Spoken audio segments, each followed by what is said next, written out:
اور وہ بھی حضرت امیر معاویہ رضی اللہ عنہ کے متعلق امام مالک کی بات پڑھ کر تم نے ایسا کیا؟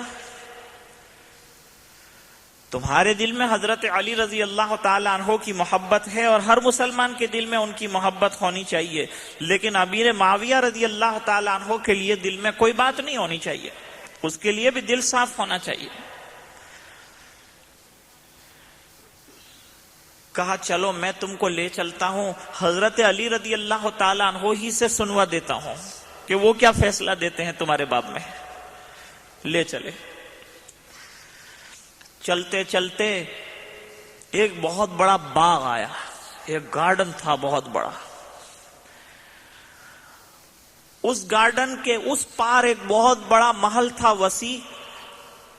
تو یہ مجدد الفسانی رحمت اللہ علیہ نے گارڈن کے اس کنارے پر ان کو کہا تم ٹھہر جاؤ، میں اجازت لے کے آتا ہوں اور پھر تمہیں لے جاتا ہوں۔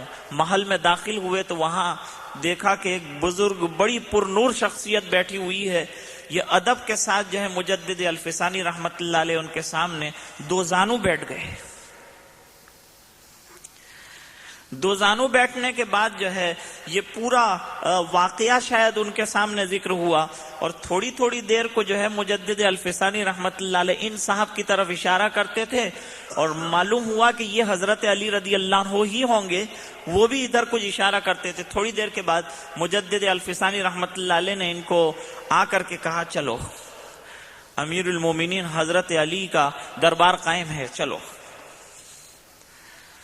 لے جا کر بٹھایا، کہا تمہیں مجھ سے محبت ہے یہ بات برابر ہے، لیکن اگر مجھ سے محبت ہے تو پھر حضرت امیر معاویہ رضی اللہ عنہ سے بھی اتنی محبت تم کو رکھنی چاہیے، کیوں تمہارے دل میں ایسی بات پیدا ہوئی؟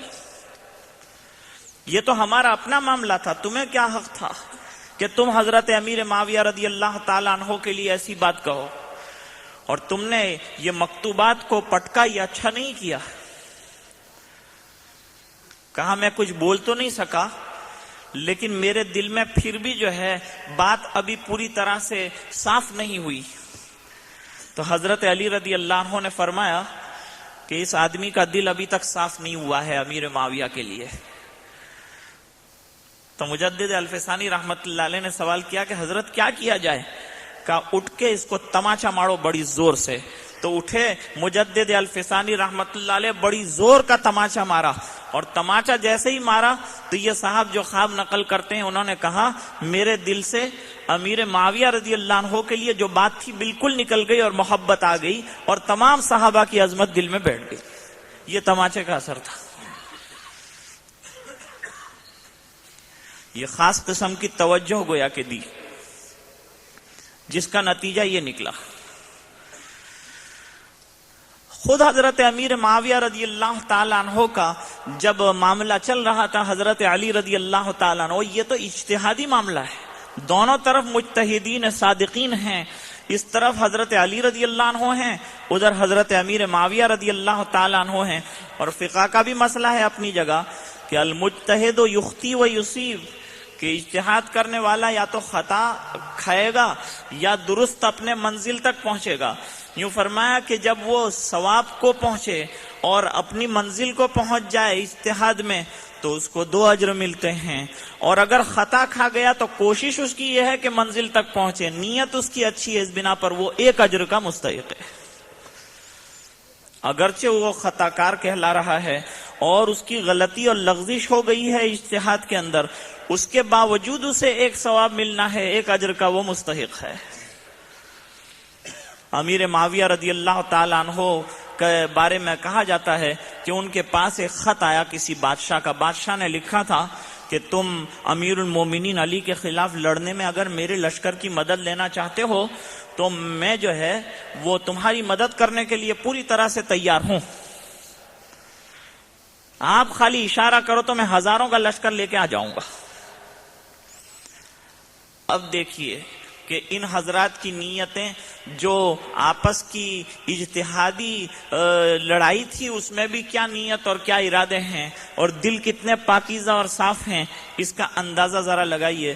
امیر معاویہ رضی اللہ تعالی عنہ نے بڑا دندناتا ہوا خط لکھا، اور اس کے اندر کہا کہ تم بے ایمان ہو اور تم ہمارے معاملے کے اندر بولنا چاہتے ہو، یہ تو ہمارے دو بھائیوں کا مسئلہ ہے، تمہیں اندر دخل دینے کی ضرورت ہی پہلے تو نہیں تھی، اور یاد رکھو آج کے بعد ایسا کوئی خط لکھنے کی تمہیں کوئی ضرورت نہیں ہے، اور یہ بھی سن لو کہ اگر تم نے کبھی ارادہ بھی کیا حضرت علی رضی اللہ تعالیٰ عنہ پر حملے کا، تو سب سے پہلے حضرت علی کی طرف سے مقابلے کے لیے جو نکلے گا وہ امیر معاویہ ہوگا۔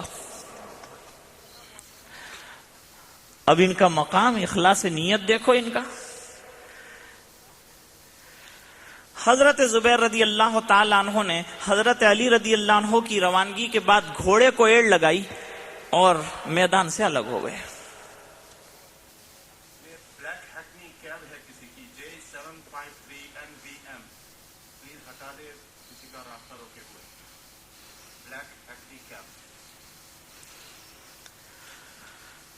تو عرض کرنے کا منشا یہ کہ حضرت زبیر رضی اللہ تعالی عنہ نے میدان چھوڑ دیا۔ اب ایک اور واقعہ پیش آیا، سچائی ان حضرات کی کہ سچ کو قبول کر لیا، اور سچائی اصل میں انسان کو نجات دیتی ہے اور مقبول بارگاہ بناتی ہے، اور سچا جو ہوتا ہے اس کو امتحان سے دو چار بھی ہونا پڑتا ہے۔ حضرات انبیاء علیہم الصلاۃ والسلام سچے ہیں کہ نہیں؟ کتنی ابتلا، کتنی آزمائش، کتنے امتحانات سے دو چار ہونا پڑا۔ اور بھائی جو چیز سچی ہوتی ہے نا اسی کو آزمانا بھی پڑتا ہے۔ ایک تو ہوتا ہے امیٹیشن اور ایک ہوتا ہے گولڈ۔ جو گولڈ ہوتا ہے اس کو کسوٹی پر پرکھا جاتا ہے، اس کی اگنی پریکشا کی جاتی ہے اور اس کی سچائی کو پرکھا جاتا ہے، لیکن جے وستو ساچی نہ تھی، کھوٹی چھے، یعنی اگنی پریکشا نہیں، کہیں ضرورت پڑ نہ تھی، اس کی کیا ضرورت ہے؟ وہ تو لوگ یہ کہہ کے ڈال دیتے ہیں کہ یہ ہے ہی کھوٹا، اس کو آزما کے کریں گے کیا؟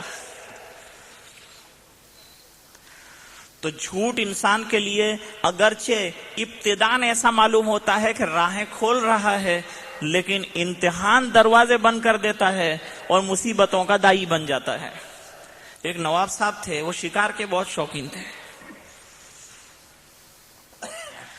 اب صاحب وہ ہمیشہ شکار کے لیے جاتے تھے اور اپنی شکار کی ڈینگیں مارتے تھے کہ آج میں نے یوں شیر مار دیا، آج میں نے یوں ہاتھی مار دیا۔